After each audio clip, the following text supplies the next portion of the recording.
Hey guys, okay, so I feel like shit today. I look like shit today, so I'm sorry, but I'm not feeling well.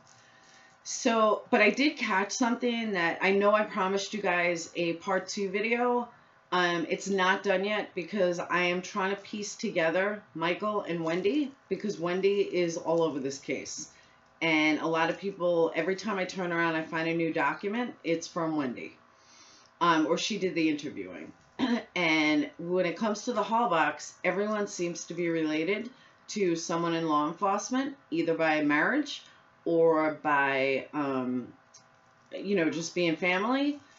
So, because of that, I'm waiting on the part two until I finally can piece this together because something in my gut just says, I know I'm right. I just need to prove it.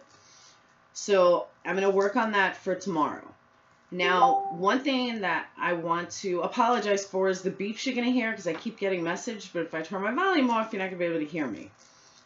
So check this out, though. I mean, this is pretty important. So my buddy Johnny, Clash of Clans, Final Regimen, check him out. He posted a video yesterday in relation to, is Pam the same voice on all of these phone calls? Towards the end of the video, I happened to catch something that was eating at me from the first time I heard it. Now I'm going to share it with you guys. If I'm wrong about something, please feel free to leave it in the comments and tell me, no, you misinterpreted. Because again, like I said, I'm not feeling well. But, okay, it's pretty interesting stuff, really. So, I have family members that are cops, and when they fill out a report, they have advised me that there's always a carbon copy of it. They never will not have a copy of a report that they did because they need it for their records in case it goes to court, whatever reason. They need it for their records. Okay. So the fact that I believe it was Colburn called into dispatch and was asking her all the different times that things took place. Now, in all fairness, I don't know the date of the phone call, but it seemed very odd. And here's why. So they reported Teresa missing on November 3rd. Okay. On this phone call, and I will post a link to it, but on this phone call, he goes on to state that the case was reopened on the 5th. Okay, going back to asks a cop why they would reopen a case, why they would close a case if she was reported missing. The only way that they would close a case on a missing persons report would be either the family called it off or she was found dead, or she was found alive, but either way, she was found. So go back to the beginning of what I said, and that every Hallbach is related somehow to a cop. And there's not even one particular cop, but some in Calumet, some in Manitowoc. See, Carrie, I got that right. Okay, Michael Ryan, that one was for you too.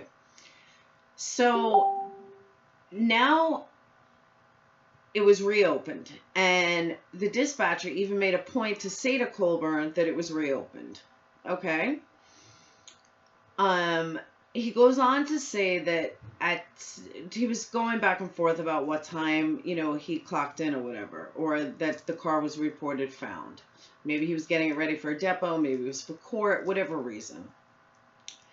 But she specifically states, and believe me, I do not think that she's in on any kind of conspiracy, but she specifically states that Remaker and somebody else were on their way at 10:56.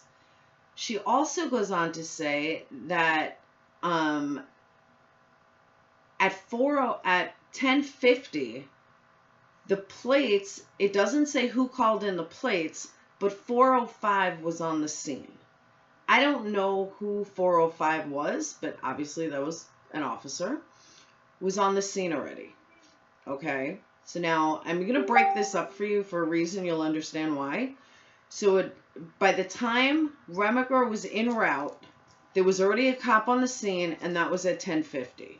Okay, now the dispatcher goes on to say that at 10:56, Remaker gets a phone call from Calumet saying that there was a car that was possibly found. Okay. I'm going to assume this at somewhere around 10:58 or 10:57. Two people flagged down Colburn. Okay. Tell me why you would need to flag somebody down if there's already cops on the scene. And why are there already cops on the scene if they hadn't gotten the phone call until 10:56? That's one of those things that make you go, So again, where were these two people that were supposedly flagging down, that they were flagging down another cop when there were already cops on the scene? And again, why were they there if they had no reason to be there on the 5th in the morning? Okay. Now we can logically make a million excuses of why they were there and why that happened. Now let's go one step further. The call was made by Pam to the police, to the sheriff directly. Okay.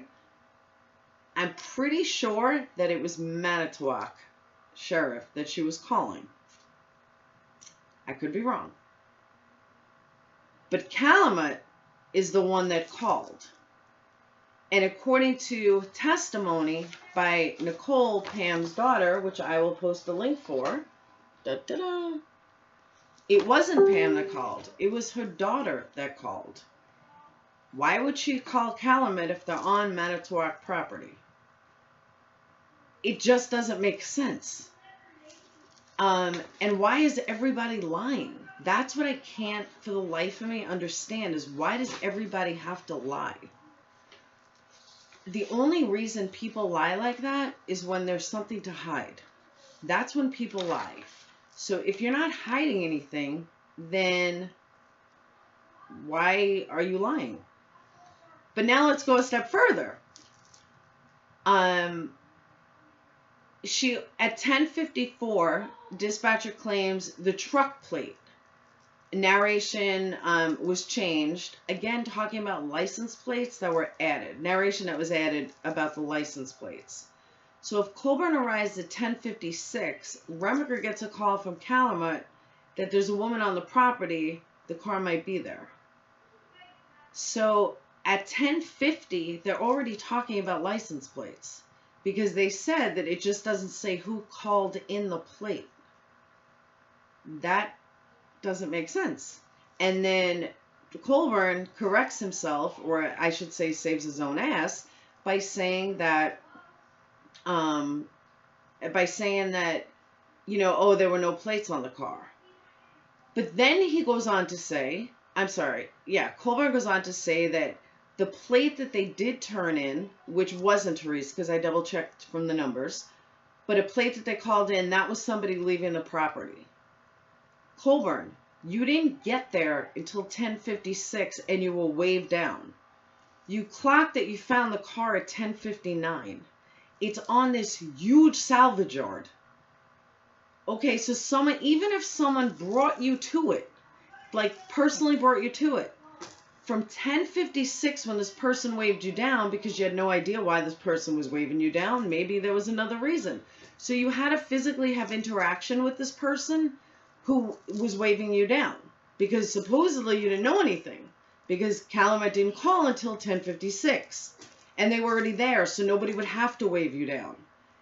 Now, not only did somebody wave you down, but you actually stopped, wrote down the license plates of a truck that left, and called it in all within 2 minutes. No, bad math, 3 minutes. That doesn't add up. And nowhere in the nowhere in this phone call does it say that females flagged you down. It just said 2 people flagged you down. It doesn't make sense, guys. None of that adds up correctly. It just doesn't. And to sit here and read everything and listen to everything, I'm like, wait, this doesn't make sense. So that's what I have on this. I don't know if I said this all properly. Like I said, I may have rambled a little. I don't feel well. want to play with my new Oculus that I got. It's really cool, that virtual thing, from my brand new phone. So I hope I got everything out right. But again, bottom line, this is fucking impossible the way this went down. And the fact that everyone in her family is related to some kind of officer just makes this even more sketchy. While I was taking the notes for this, I did receive something from my buddy Mike, who looks like he found definitive proof that the bones were not hers, from somebody else.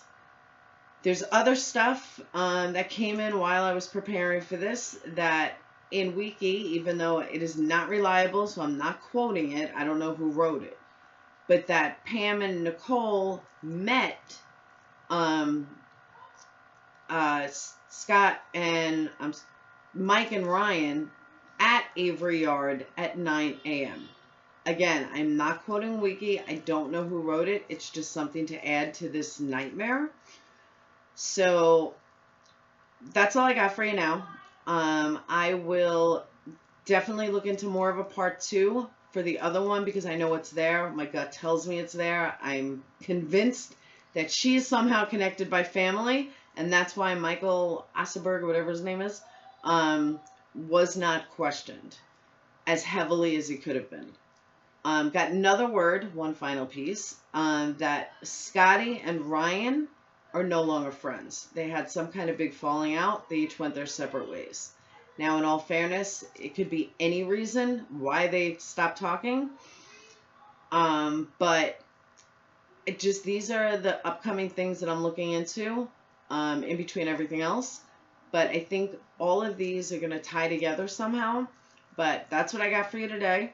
I am going to play with my new Oculus because it's cool as hell.